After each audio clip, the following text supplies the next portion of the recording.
Sejumlah kasus kecelakaan fatal pesawat udara terjadi di Indonesia dalam beberapa puluh tahun terakhir. Terbaru, kecelakaan pesawat yang menimpa Sriwijaya RSJ-182 kembali membuka memori kelam tentang insiden penerbangan di Indonesia. Burung besi yang jatuh di Kepulauan Seribu, tepatnya di sekitar Pulau Lancang dan Pulau Laki pada Sabtu, tanggal 9 Januari tahun 2021, itu membawa 43 penumpang dewasa, 7 penumpang anak, 3 penumpang bayi, dan 12 kru. Pesawat yang jatuh ini berjenis Boeing 737-500 dengan kode registrasi PKCLC, dan sempat hilang kontak beberapa menit usai lepas landas. Sebelumnya, kecelakaan besar juga terjadi saat Lion Air JT610 rute Jakarta Pangkal Pinang jatuh pada tanggal 29 Oktober tahun 2018.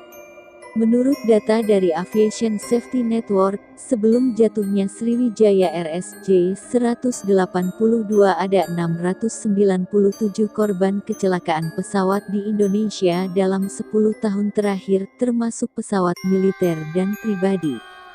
Menurut media Amerika Serikat AS Bloomberg dalam artikel berjudul Jet Crash Add to Long List of Aviation Disasters in Indonesia, ada dua faktor utama yang menyebabkan insiden itu. Pertama, faktor cuaca buruk bisa menjadi penyebabnya. Indonesia, salah satu negara kepulauan terluas di bumi, dengan pulau-pulau yang berjajar sepanjang London hingga New York, memiliki salah satu insiden badai petir dan sambaran petir terbanyak, tulis Bloomberg. Media yang didirikan pada tanggal 1 Oktober tahun 1981 itu juga menyebutkan kota Bogor pernah mengalami badai petir selama 322 hari dalam satu tahun pada 1988.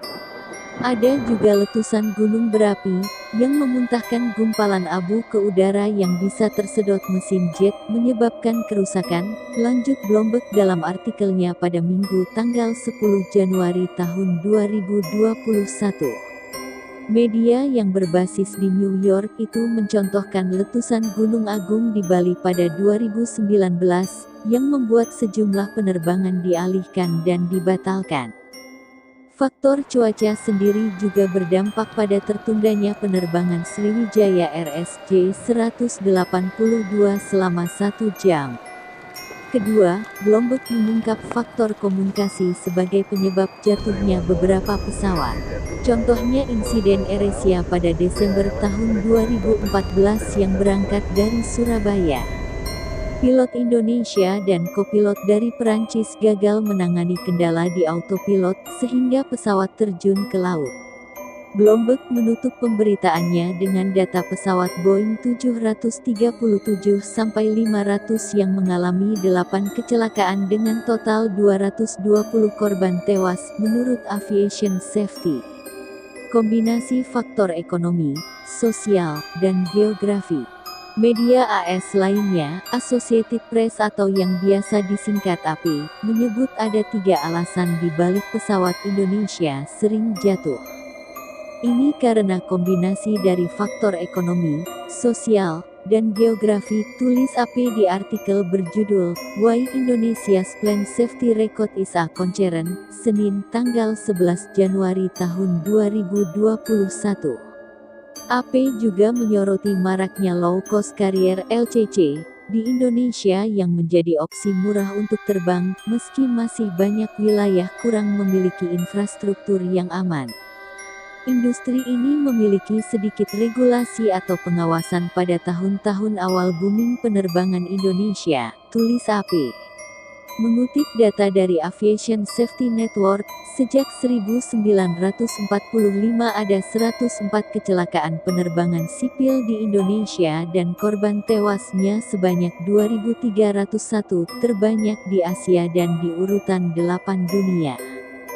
Salah satu dampaknya, maskapai Indonesia sempat dilarang masuk AS pada tahun 2007 sampai tahun 2016 karena faktor dalam 1 atau lebih visa, seperti keahlian teknis, personal terlatih, prosedur pencatatan dan pemeriksaan. Uni Eropa juga menerapkan larangan serupa dari 2007 hingga 2018, lanjut AP. Meski begitu, media yang berdiri sejak 1846 itu juga menerangkan bahwa belakangan ini kondisi mulai membaik di dunia aviasi Indonesia.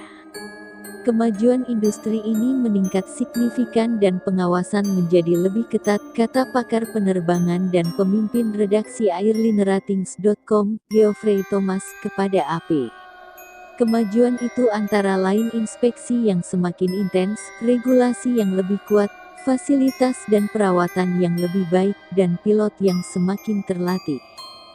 Badan Penerbangan Federal AS memberi Indonesia peringkat kategori 1 pada 2016, yang berarti menetapkan negara tersebut mematuhi standar keselamatan Organisasi Penerbangan Sipil Internasional (IMBU). AP menguraikan, AS sebelumnya pernah menurunkan peringkat keamanan penerbangan Indonesia ke kategori 2 pada tahun 2007 sampai tahun 2016. Efek pandemi.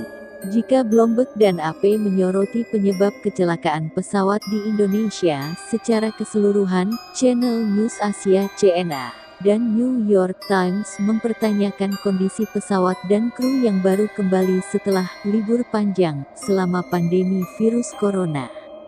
Maskapai ini, Sriwijaya Air, pada akhir 2019 mengakhiri kemitraan selama setahun dengan maskapai nasional Garuda Indonesia dan beroperasi secara independen, tulis CNA pada Minggu tanggal 10 Januari tahun 2021.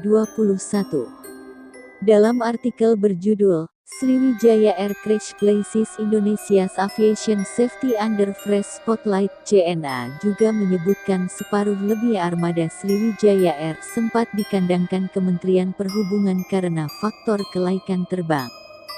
Namun pimpinan maskapai Sriwijaya Air pada Sabtu, tanggal 9 Januari tahun 2021, menyebut pesawat SJ-182 beroperasi dalam kondisi baik.